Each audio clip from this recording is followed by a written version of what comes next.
So today I'm working on my 2001 Audi A8L, and the issue that I found on this car is that I cannot find new radiator hoses anywhere for them.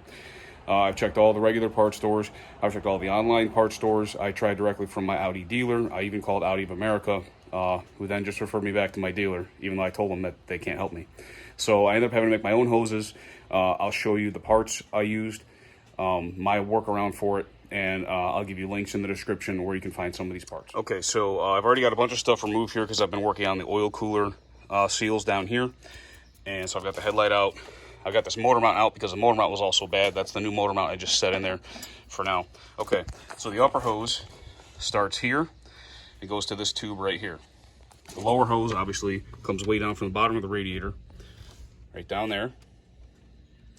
Then it makes its way up to this port right here. So those are the two areas we're looking at. So this is our upper hose. That's how it goes on. And of course, as we know with these vehicles, when this is all fully assembled, I have an air box here. Obviously the motor mounts here, the headlight comes back here slightly. So there's not really a lot of room for error as far as where these hoses go. I can't just, slap a giant hose in here and just expect it to work, because it's going to hit things, it's going to rub on things. So for the upper hose, what I ended up doing is I bought a whole package of different shapes and lengths of aluminum tubing. I'll give you guys a link to that. And then I found silicone couplers for the tubing, okay? So this, on the radiator side, is a 1.5 inch, I believe that's a 45. 1.5 inch 45 adapter going on to an 1.5 inch pipe. This one is an 1.5 inch 45 that reduces to 1.25 inch, because this pipe here, that's 1.25 inch, not 1.5 inch. And then I decided to try these cool clamps I found out about from Gates. They're called Power Grip, and they're actually heat shrink hose clamps.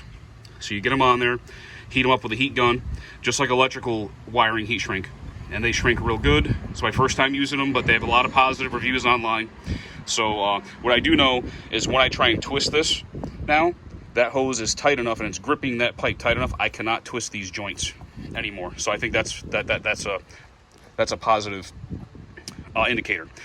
So now that I have this put together this way with those connections I just described, when I fit this on here, it does go around this timing cover section, and it does attach on both ends correctly, and I will have clearance for everything I need. So that's how I made the replacement upper.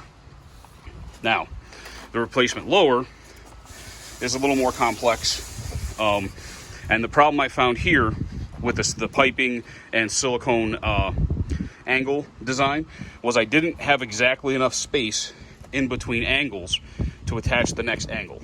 Okay, but what I did is this time I used a 90, 1.5 inch 90, which is right there. And then here we have an 1.5 inch 90 rubber with one of those clamps again. And then this is an 1.5 inch 45 silicone. These are all silicone, these aren't rubber. And what this allows me to do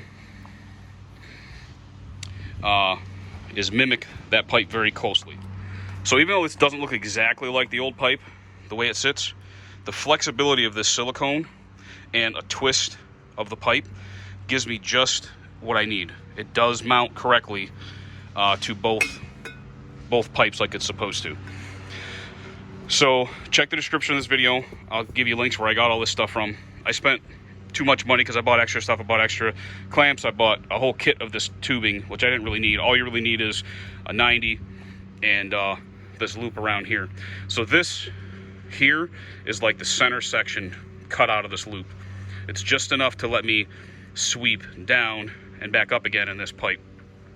Was still only using one piece of pipe, because I could have tried to do, a 45 down and then connect it, and a 45 back up and then connect it, and it just wasn't enough space, and it was going to give me a whole lot of extra seams. So at any rate, if you want to try and find these pipes yourself, somehow, I don't know if anybody else will have them, this is the upper pipe part number.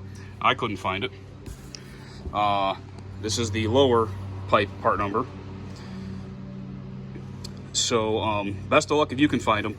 But if you can't find them, this is one good way you may be able to make them yourself. Get your car back on the road like I did. Here's a picture of the lower installed. And the only compromise that I found is this corner is slightly restricted, slightly sort of crimped. All right, just because of the angle. But I think there's still plenty of coolant flow there. I don't think this is going to be a real problem. I think it'll certainly be less of a problem than a burst hose on the highway if I never replace these old hoses.